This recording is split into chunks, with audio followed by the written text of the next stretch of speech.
So guys, ito po, nililinis ko yung gulong ng aking motor ng sabon lang, konting sabon, yung detergent, konti lang, saka yung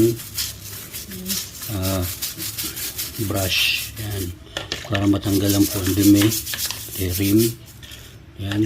So guys, advice ko sa inyo, huwag kayong gagamit ng mga tire black o kaya anumang cleaning agent na maaari makaapekto sa rubber ng gulong nyo.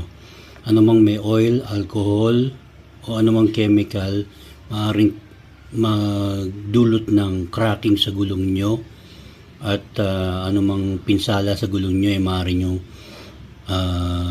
maaaring magdulot sa inyo ng aksidente dahil ang gulong natin ay prone sa slippery, yung pagdulas at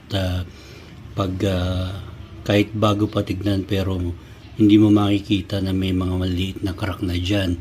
So ang advice ko sa inyo, huwag na kayong gumamit ng tire black dahil motor lang tayo.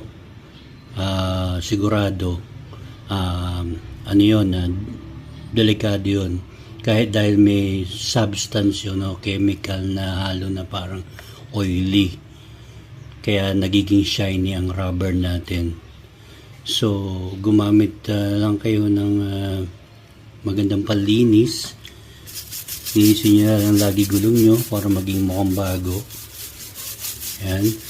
So ako, soap lang saka konting detergent at tapos babalawan nyo para matanggal yung sabon. Konting sabon lang naman.